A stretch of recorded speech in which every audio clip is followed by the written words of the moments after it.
Lihat sosok calon presiden nanti di 2029.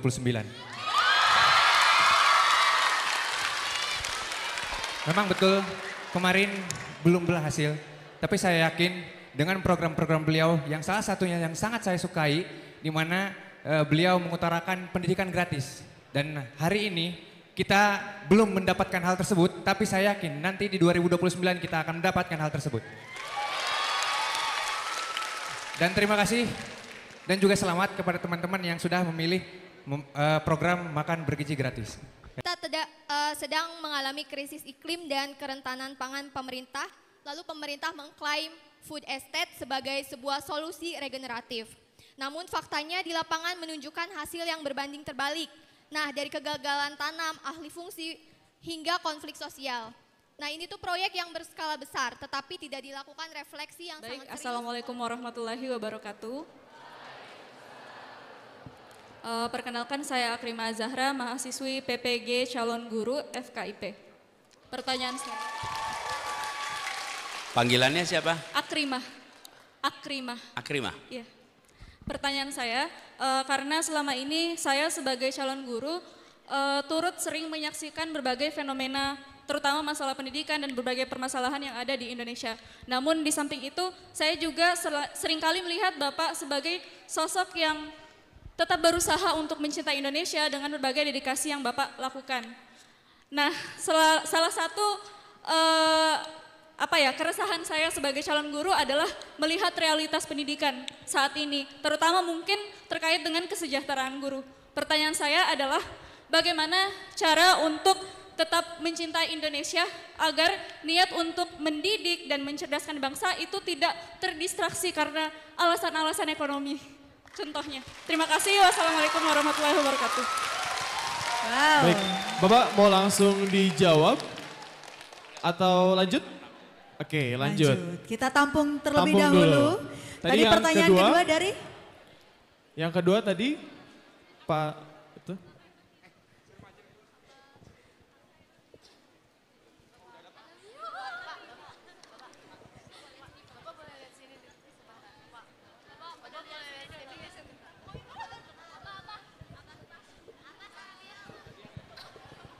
Baik, bismillahirrahmanirrahim. Assalamualaikum warahmatullahi wabarakatuh. Selamat datang Bapak di kampus tercinta.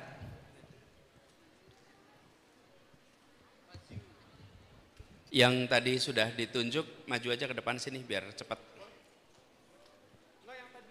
Yang udah ditunjuk, moderator tentuin. Yuk. Iya, untuk teman-teman yang tadi sudah terpilih menjadi peserta sebagai audiens yang akan bertanya, silahkan untuk mendekat ke panggung yang ada di tengah area. Duduk dulu di bawah, duduk dulu di bawah. Duduk dulu, nanti gantian. Yuk, silakan Ya. Roy. Duduk Selamat datang Bapak di kampus kita, Universitas Kuningan. Mungkin teman-teman hari ini bisa melihat sosok calon presiden nanti di 2029.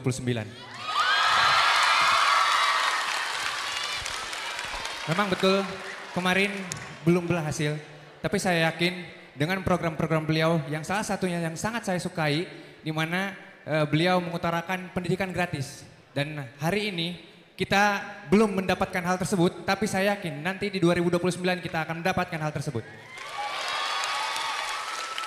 Dan terima kasih dan juga selamat kepada teman-teman yang sudah memilih program makan bergizi gratis. Gitu ya.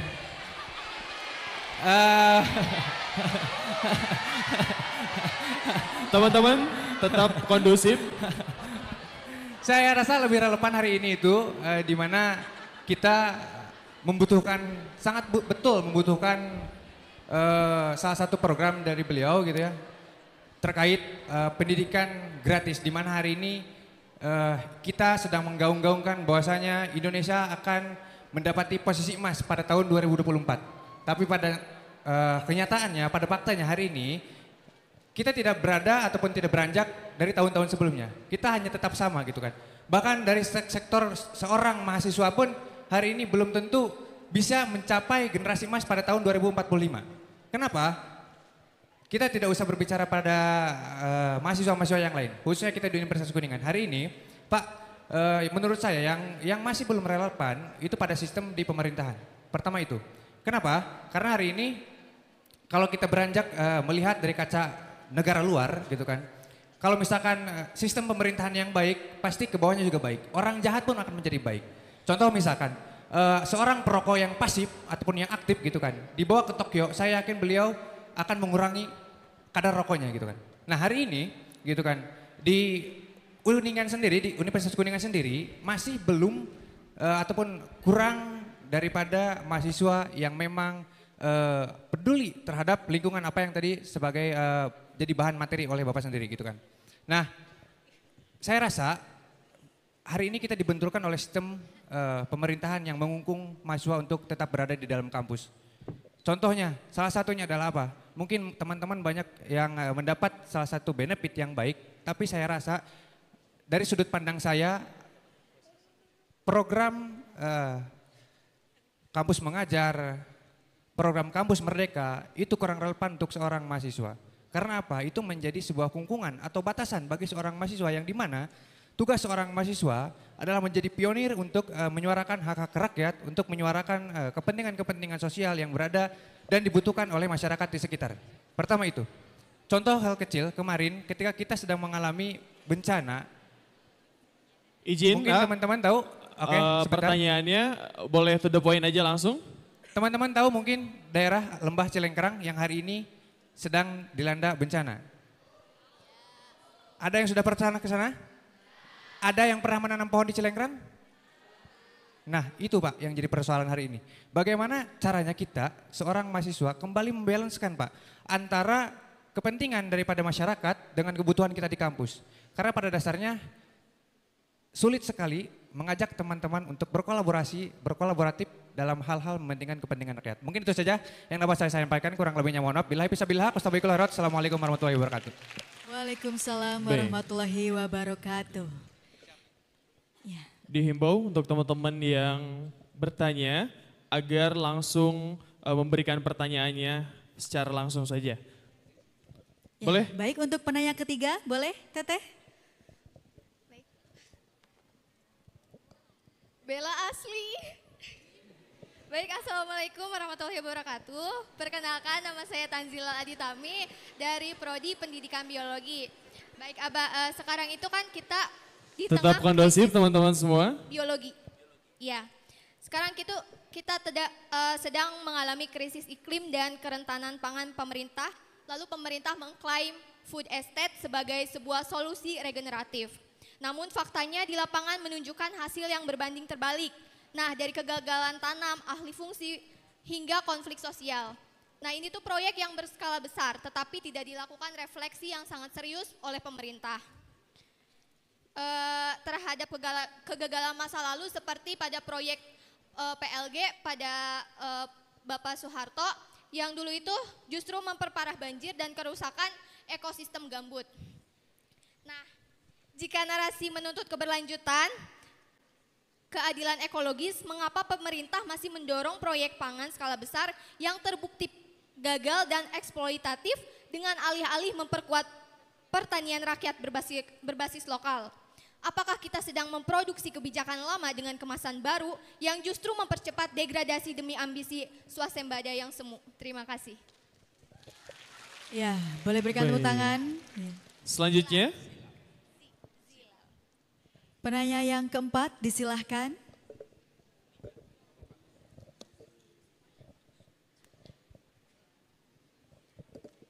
Assalamualaikum warahmatullahi wabarakatuh. Perkenalkan, saya Muhammad Hafidz dari Fakultas Keguruan Ilmu Pendidikan, Prodi Pendidikan Bahasa Inggris. Seperti yang kita tahu Pak, Indonesia akan mendapatkan bonus demografi pada tahun 2045. Pertanyaannya, bagaimana seharusnya peran kita sebagai anak muda dan juga peran pemerintah dalam memaksimalkan potensi dari bonus demografi yang akan kita dapatkan? Terima kasih banyak Pak.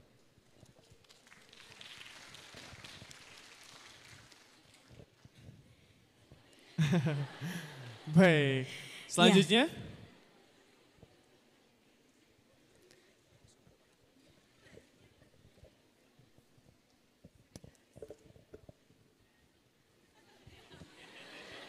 Salim dulu, salim dulu.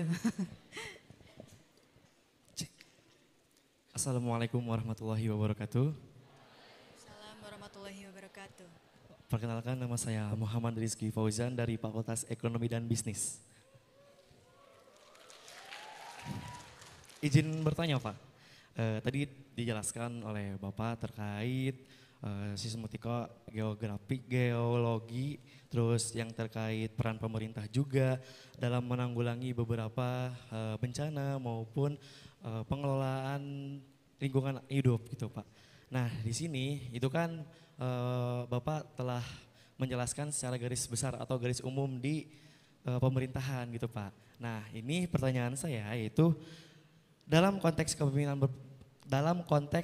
kepemimpinan berkelanjutan, bagaimana peran seorang pemimpin dalam mendorong perubahan nyata dari degradasi lingkungan menuju regenerasi, khususnya di tingkat komunitas atau organisasi lingkungan kampus.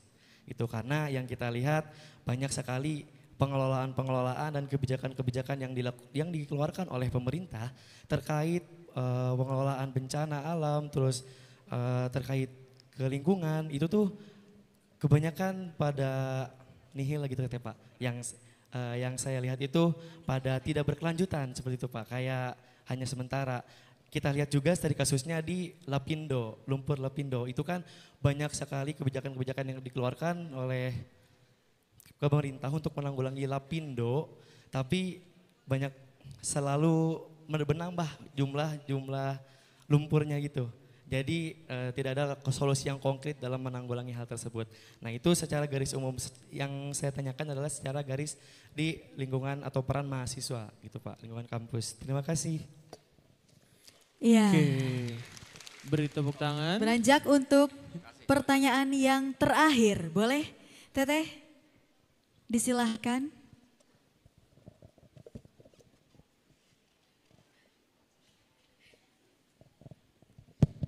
Aduh deg-degan. Sama.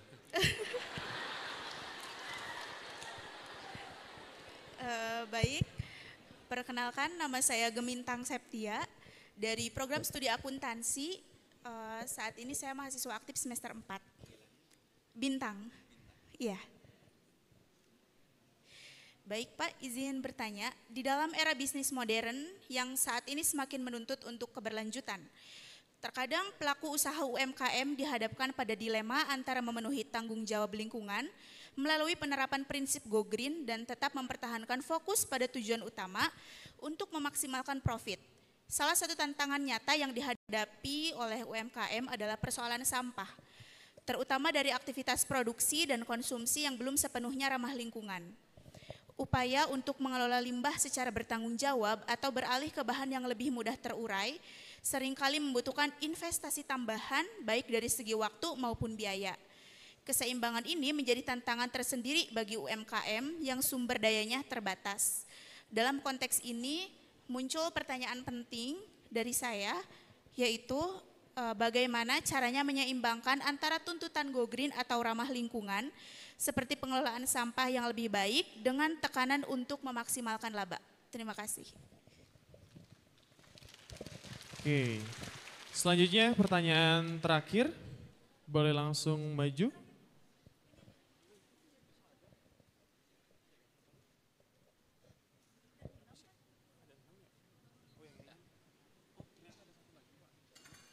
Udah 6.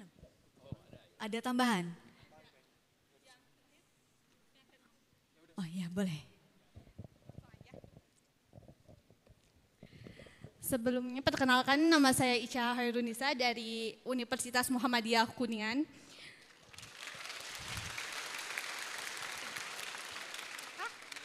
Ica. Iya.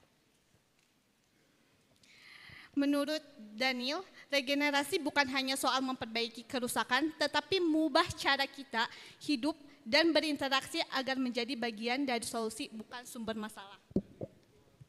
Pertanyaannya, dalam konteks kepemimpinan dan regenerasi budaya sekarang, bagaimana sih kita dapat mengubah pola pikir masyarakat agar tidak hanya memperbaiki kerusakannya saja, tetapi secara aktif kita bisa juga menciptakan sistem kehidupan yang lebih sehat dan berkelanjutan. Wassalamualaikum warahmatullahi wabarakatuh. Waalaikumsalam.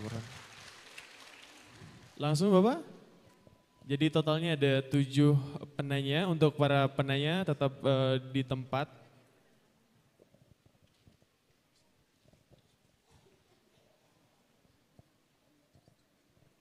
Sudah cukup Bapak? Baik.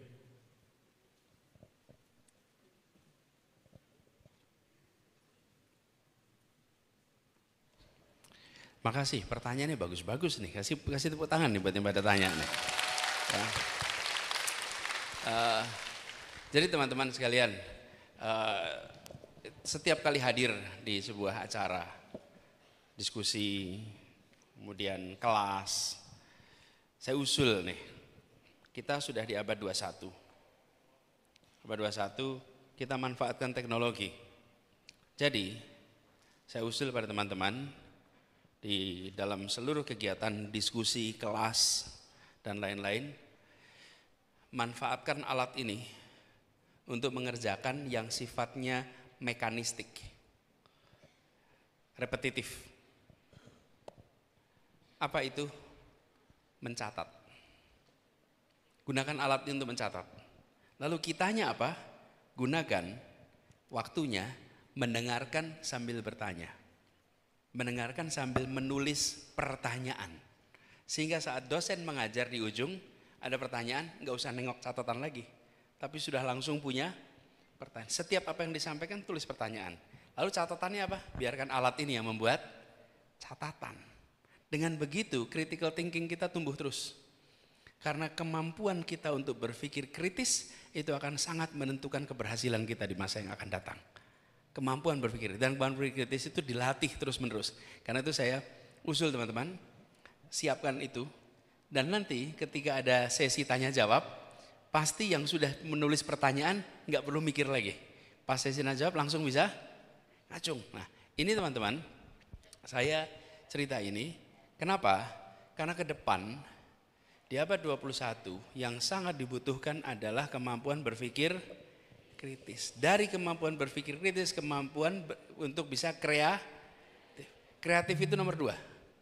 Harus muncul kemampuan berpikir kritis. Nah, tadi saya senang sekali melihat yang antusias, yang ngacung banyak sekali. Walaupun slot waktunya nggak mungkin untuk semua tanya. Jadi nggak semuanya bisa mengungkapkan. Tapi yang tadi disampaikan pertanyaan-pertanyaan yang bagus, insya Allah nanti saya coba jawab nih. Mudah-mudahan kejawab semuanya nih. Saya akan mulai dari yang terakhir aja dulu. Bagaimana tidak hanya mengubah cara berpikir, tapi juga perilakunya. Lalu ini Ica yang tadi tanya dari Muhammadiyah. Ica ya, makasih udah ikut hadir di Uniku di sini ya.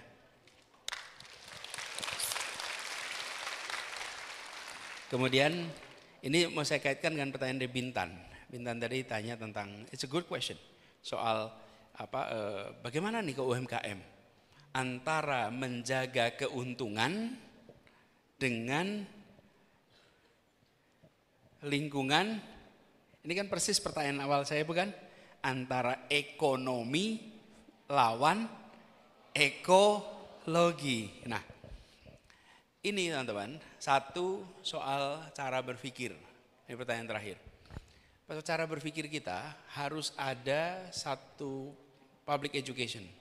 Bahwa yang disebut sebagai persoalan lingkungan hidup itu sifatnya kumulatif. Kumulatif.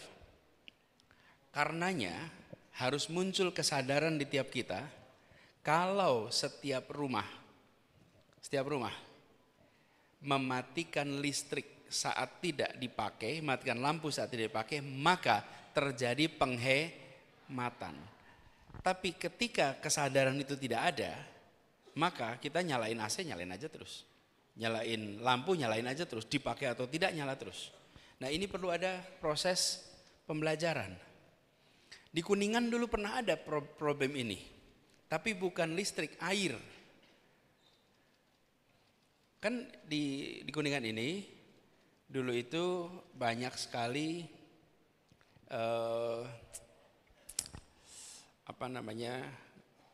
kolam-kolam ikan balong. Balong di mana-mana kan? Nah, balong itu hampir semua airnya jalannya lewat bambu. Ya kan? Karena airnya lewat bambu, tentu saja diambil dari sungai. Sehingga air itu mengalir terus-menerus. Di Kuningan ini semua balong-balong itu semuanya airnya ngalir dan airnya keluar. Semua, rumah-rumah juga begitu. Karena masuknya air pakai bambu. Rumah kami juga begitu. Rumah kami di Cipicung, Jalan Afidik, sama. Air itu masuk begitu. Satu ketika PAM masuk di Kuningan. Ketika masuk PAM di Kuningan masih gratis. Apa yang terjadi? Semua kerannya dibuka terus. Jadi PAM di Kuningan itu air keluarnya luar biasa banyak. Kenapa?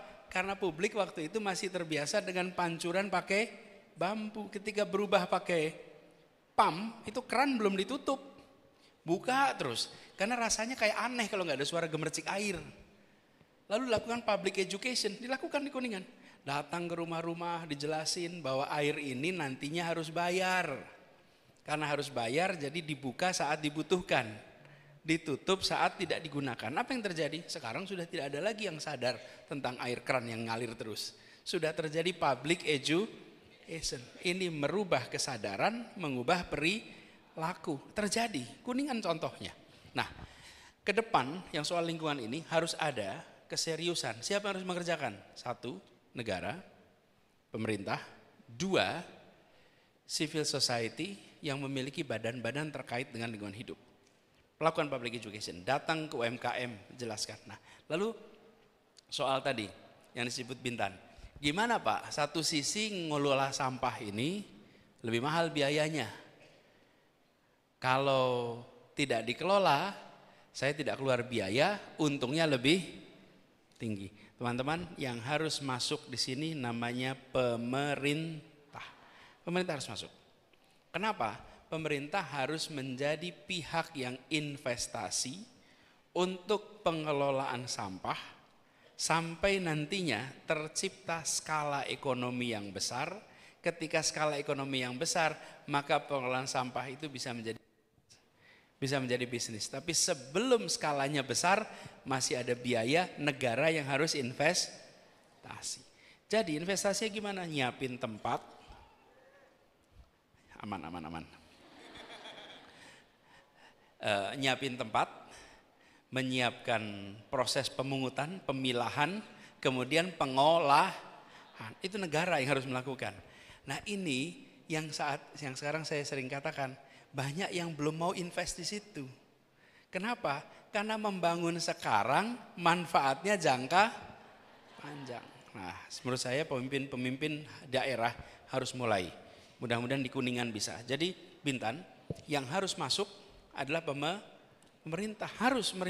Pemerintah menyiapkan tempat untuk pemilahan, tempat untuk pengolahan sehingga usaha kecil bisa dengan mudah menitipkan di tempat-tempat itu, gitu ya. Terus Fauzan ditanya soal degradasi ke regenerasi. Mana Fauzan tadi? Nah, Fauzan. Jadi gini, Fauzan, terkait dengan proses regenerasi kepemimpinan. Hari ini pemimpin-pemimpin baru yang muncul itu punya pemahaman yang lebih kompleks tentang lingkungan hidup. Anak-anak muda itu peduli sekali soal lingkungan hidup dibandingkan generasi sebelumnya. Betul nggak teman-teman? Hari ini pun temanya soal lingkungan. Di berbagai tempat di dunia yang namanya champion urusan lingkungan hidup adalah anak-anak muda. Jadi tugas kita sekarang mendorong supaya agenda lingkungan hidup menjadi agenda utama di dalam proses politik. Kalau tidak nggak dapat perhatian. Kami merasakan di Jakarta yang mendukung bis listrik anak muda, yang mendukung udara bersih anak muda. Yang mendukung pengolahan sampah anak muda. Kalau ada gerakan untuk kebersihan, yang turun tangan siapa? Anak muda. Nah, tapi anak muda tidak boleh hanya sekedar berjuang untuk lingkungan di lingkungannya, tapi harus membawa lingkungan menjadi isu politik supaya kalau kampanye bicara lingkungan hidup, kalau janji memasukkan lingkungan hidup, gitu ya. Zilal tanya food estate, sensitif ini Zilal. Food estate, saya dari dulu tidak pernah menjadi yang favorit soal food estate. Menurut saya kalau kita membangun pertanian kita, harusnya kita membantu petani untuk bisa lebih produktif dan bisa berkembang dengan dukungan dari negara, bukan dengan melakukan food estate. Kalau food estate, petani-petani malah ditinggalkan. Lah yang selama ini ngurusin makan kita se-Indonesia siapa coba? Petani. Mereka lah yang paling membutuhkan, dari mulai dukungan untuk bibitnya, dukungan untuk pupuknya, sampai dukungan untuk proses pemasaran hasil produknya. Kalau itu dikerjakan, maka saya yakin petani kita lebih sejahtera dan insya Allah swasembada pangan pun bisa tercapai justru dengan seperti itu. Yang kami dulu propose adalah namanya kontrak farming. Kontrak farming, tahu teman-teman kontrak farming itu apa? Gini kontrak farming itu. Kuningan punya BUMD, lalu BUMD Kuningan bekerja sama dengan Gapoktan, gabungan kelompok tani, lalu berkontrak untuk membeli hasil pertanian selama 5 tahun atau selama 7 tahun. Dengan adanya kontrak itu, maka para petani bisa ke bank untuk ambil kredit beli alat pertanian, ambil kredit untuk bibit, ambil kredit untuk macam-macam. Kenapa? Karena dia punya jaminan ada pembeli selama 7 tahun atau 5 tahun ke depan. Bagi Kuningan ada kepastian pasokan beras, dan ketika terjadi cuaca yang mengganggu, maka bebannya tidak menjadi beban para petani sendiri, tapi beban kedua belah pihak. Itulah kontrak farming. Kalau udah saya terusin nih. Nah, sekarang berikutnya nih soal Roy tanya soal pendidikan gratis. Teman-teman, pendidikan ini kalau untuk negara seperti Indonesia adalah kebutuhan mendasar. Ini relevan dengan apa yang dikatakan Hafidz. Mana Hafidz? Ini Hafidz ya. Hafidz sama Roy. Soal pendidikan. Bonus demografi itu sedang dialami sekarang. Disebut bonus demografi apa? Ketika usia produktif 18 sampai 65 itu jumlahnya lebih banyak daripada usia non produktif. Nah, masalahnya yang usia produktif ini tak terdidik, maka dia belum tentu menjadi bonus demografi yang memberikan manfaat, malah justru menjadi beban demografis. Kenapa? Karena pendidikannya tidak terjangkau oleh semua. Kalau pendidikan biayanya tinggi, maka hanya anak-anak dari keluarga yang mampu yang bisa menuntaskan pendidikan. Itulah sebabnya negara yang harus investasi di pendidikan dari mulai pra-TK sampai perguruan tinggi. Negara harus hadir. Nah, ini lagi-lagi contoh dikerjakan hari ini tapi manfaatnya generasi masa depan. Uangnya itu dipakai untuk yang besok bisa ditunjukkan saat pemilu atau mau dipakai untuk yang ditunjukkan pada generasi masa depan. Di sini bedanya. Saya beri contoh. Indonesia tahun 70-an membangun SD Inpres fantastis. Sampai 95% anak Indonesia bisa sekolah SD. Itu dahsyat. Korea Selatan juga melakukan hal yang sama. Terus bedanya Indonesia sama Korea apa? Bedanya Korea meneruskan. Bukan hanya SD Impres, SMP seperti SMP Impres, SMA Impres. Apa efeknya? Lulus SD masuk SMP, dari SMP masuk Indonesia kemarin memberikan tangga setengah, nggak full. Jadi udah naik tangga sampai SD, terus menerusin, gak bisa. Masih terlalu banyak kecamatan di Indonesia yang tidak punya SMA. Yang punya. Ini cerita dikit nih, ibu saya sekolah di Kuningan, SD, SMP, mau nerusin SMA, nggak ada SMA di Kuningan. Tahun 57 nggak ada SMA. Ibu saya lulus SMP tahun 57, mau ke SMA nggak ada di sini. Dia berangkat ke Cirebon, dititipkan di pamannya untuk bisa SMA di Cirebon. Dan waktu mau berangkat, jadi obrolan tuh di kampungnya, di Cipicung. Kenapa? Ada anak SMP perempuan lulus bukannya dikawinin, tapi malah pergi sekolah. Dan ketika sampai SMA harus di Cirebon, Kuningan nggak ada. Baru sesudah tahun 60-an Kuningan ada SMA. Setelah ada SMA, sehingga anak yang SD SMP di Kuningan bisa sampai SMA. Dan sekarang sudah banyak SMA, betul tidak?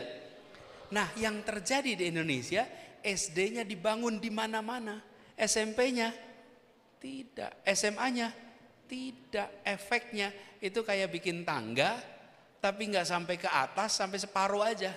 Sesudah separuh, berhenti. Jadi ketika mereka jadi miskin, jadi tertinggal, tidak punya pekerjaan, bukan karena malas, tapi karena mereka tidak dapat kesempatan untuk memperkuat dirinya. Ini namanya struktural. Ini kemiskinan struktural tercipta, kenapa tangganya nggak disiapin penuh. Nah, itulah sebabnya tadi bicara pendidikan terjangkau sampai perguruan tinggi. Kalau itu ada, maka kita akan punya generasi masa depannya hebat. Saya terus terang khawatir bonus demografi yang disebutkan sekarang itu nantinya menjadi beban demografis. Ditambah lagi urusan kesehatan. Nanti ketika sudah mulai tua, mulai beban buat negara untuk membiayai kesehatan. Jadi teman-teman, ini PR besar. Mudah-mudahan pemerintah serius ngurusin ini.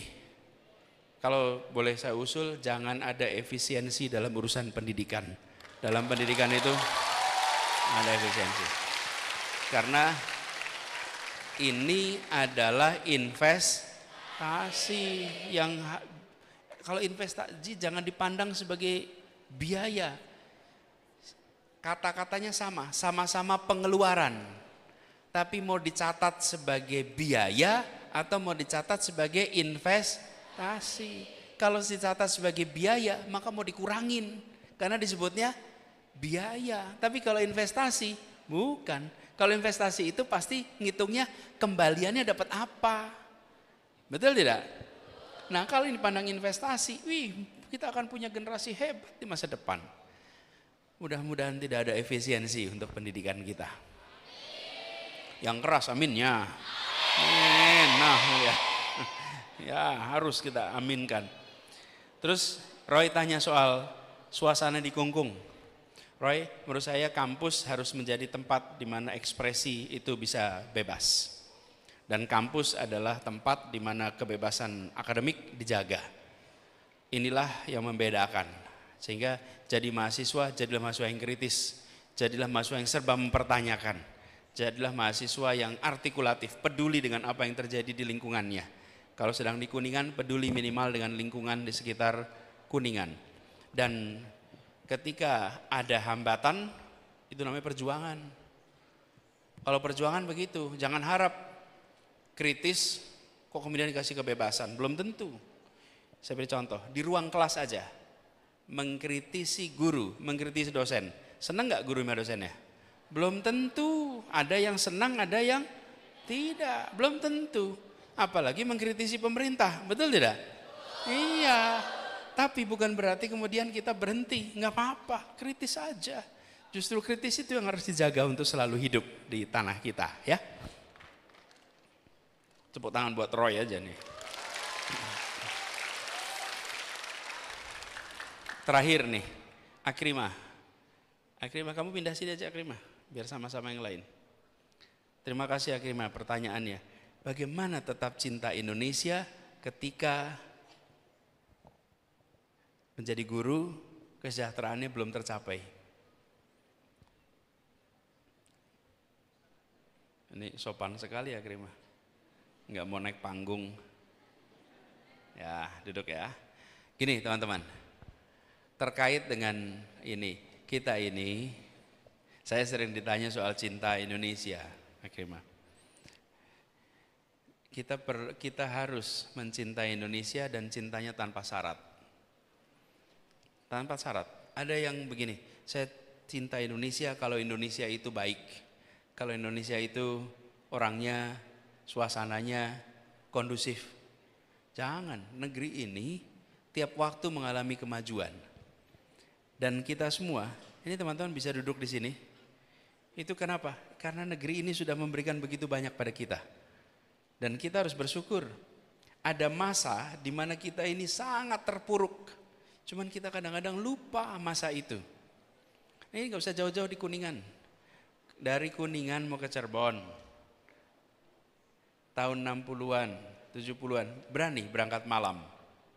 Nggak ada yang berani berangkat malam. Nggak ada. Tanya semua orang Kuningan tahun 60-an. Nggak ada yang berani. Dari sini mau ke Cikijing malam. Nggak ada yang berani lewat Dharma kalau malam. Nggak ada. Kenapa? Teman-teman, yang namanya kejahatan, yang disebut pemberontakan itu di mana-mana. Sekarang Anda bisa berangkat jam berapa aja. Betul nggak teman-teman? Nah, kadang-kadang kita sering melihat Indonesia itu hari ini dibandingkan dengan kesempurnaan. Lalu karena tidak sama dengan kesempurnaan kita kecewa sama Indonesia. Tapi kita lupa membandingkan Indonesia hari ini dengan Indonesia di masa lalu. Nih, kita ini sudah mengalami perkembangan yang luar biasa. Tadi saya cerita, ibu saya lahir besar di sini. Mau SMA aja nggak bisa. Beruntung ibu saya ada paman yang tinggalnya di Cirebon, jadi bisa dititipkan. Tapi ribuan anak lain yang pernah SD tidak pernah sampai SMA. Hari ini anak lulus SD, SMP, SMA di Kuningan dapat kesempatan tidak? Dapat. Nah, ini maksud saya. Saya selalu ingin melihat Indonesia dari perspektif yang positif. Masalah pendidikan Indonesia banyak sekali. Tapi gini, saya sering ceritain, Pak, lihat di Malaysia, Pak. Malaysia tuh bagus sekali kondisinya. Lihat di Singapura, bandingkan dengan pendidikan kita di Indonesia. Iya, kalau pendidikan kita di Indonesia diukur, kita akan selalu kalah dibandingkan tetangga lain. Kenapa? Ukurannya besar. Besar. Tapi teman-teman, yang pernah jadi guru, yang pernah jadi dosen, kalau di kelas nih, kira-kira 25% anak di kelas itu rajin, dikasih tugas, dikerjain cepat. 25% lainnya harus didorong terus, harus ditanyain terus. Lalu 50% itu kalau didorong jalan, kalau nggak didorong berhenti. Oke? 25% itu langsung jalan, 50% harus didorong. Yang 20% itu ekstra ngedorongnya. Oke, itu kira-kira kalau di kelas itu seperti itu. Bayangkan di kelas Indonesia, se-Indonesia, penduduk siswa kita berapa? Lebih dari 50 juta. 1/4 dari 50 juta itu yang nggak usah didorong. Itu jumlahnya berapa? 12 juta lebih. Itu lebih banyak daripada seluruh siswa di Malaysia. Itu 2 kali lipat dari penduduk Singapura. Kita tidak akan kalah dengan mereka di masa yang akan datang. Ya, kita akan menang. Memang kita punya PR dengan yang 75%, betul nggak? Tapi kalau bicara kompetisi, ukuran kita besar, negeri ini besar. Jadi itulah sebabnya karena saya ingin kita terus mencintai Indonesia, nggak usah pakai syarat, siap apapun kondisi kita. Dan cinta saya sering bilang, jangan pernah bilang I love you full. Ya, I love you almost full. Kenapa? Kasih ruang untuk cinta selalu tumbuh dan berkembang. Ya, gitu tumbuhnya.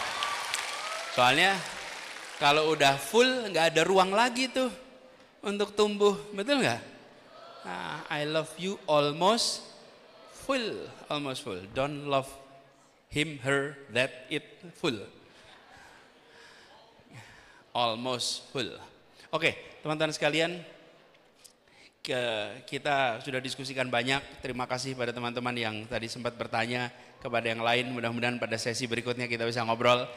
Tapi sebelum diakhiri, saya ingin menunjukkan satu persoalan lingkungan hidup yang seringkali kita tidak sadari terjadi di kita. Kualitas udara. Kualitas udara. Kualitas udara kita itu ada hari kualitas udaranya baik, ada hari kualitas udaranya buruk. Kok bisa terjadi itu? Di Jakarta itu seringkali masuk ke kota, masuk sebutannya kota paling tinggi polusinya. Saya waktu tugas di Jakarta, saya bilang ini aneh ini. Kalau memang Jakarta itu polusinya dari dalam kota, harusnya hari apapun kotor, bukan? Ini ada hari bersih, ada hari kotor.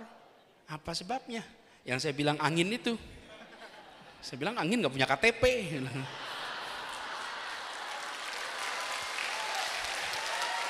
Iya. Coba, nih contoh.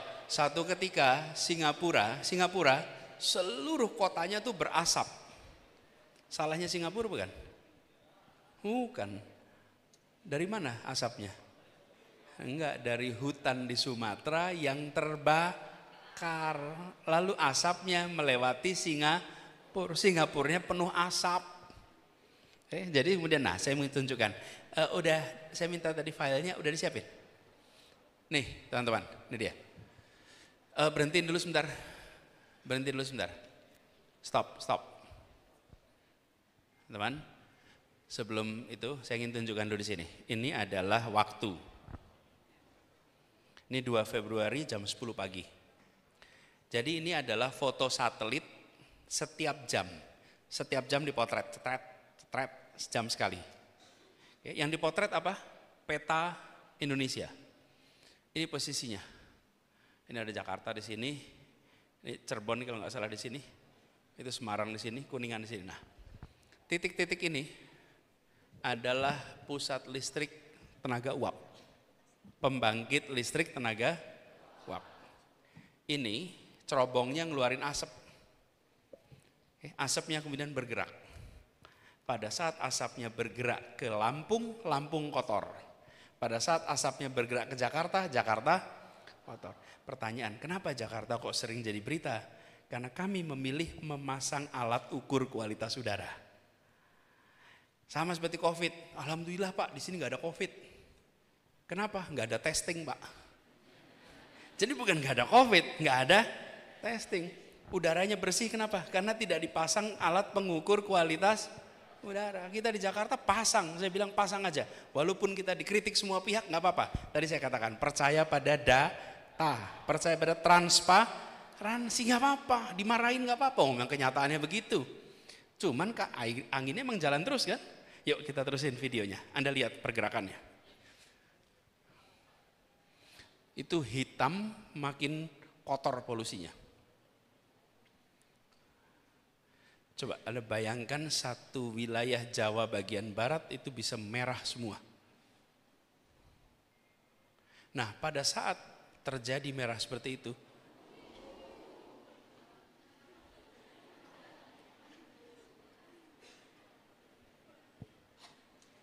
luar biasa bukan?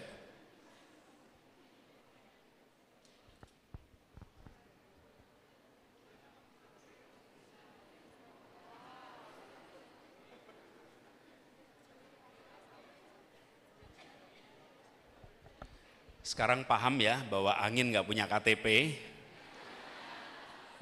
Bener kan? Iya, dia bergerak terus sana sini.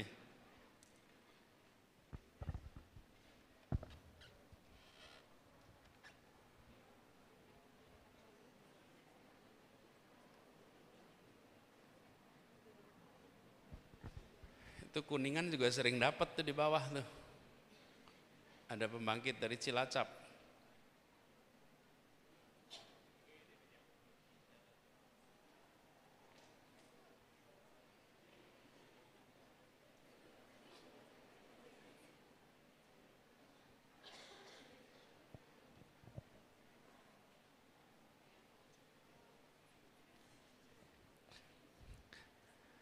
Ini teman-teman, tidak mungkin bisa selesai kualitas udara kita kalau tidak ada perbaikan di cerobong-cerobong itu.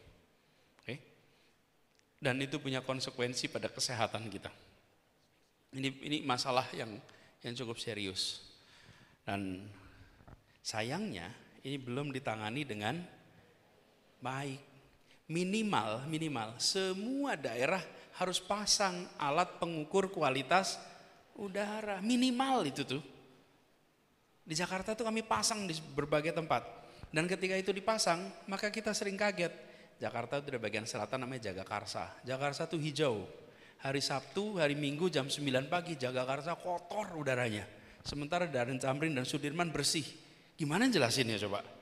Yang daerah perkotaan padat justru bersih, yang di daerah selatan yang hijau malah kotor. Kenapa? Karena pergerakan seperti ini. Nah, mudah-mudahan Anda sebagai pemimpin-pemimpin masa depan bereskan persoalan ini. Jadikan ini PR untuk diselesaikan di masa yang akan datang. Insya Allah.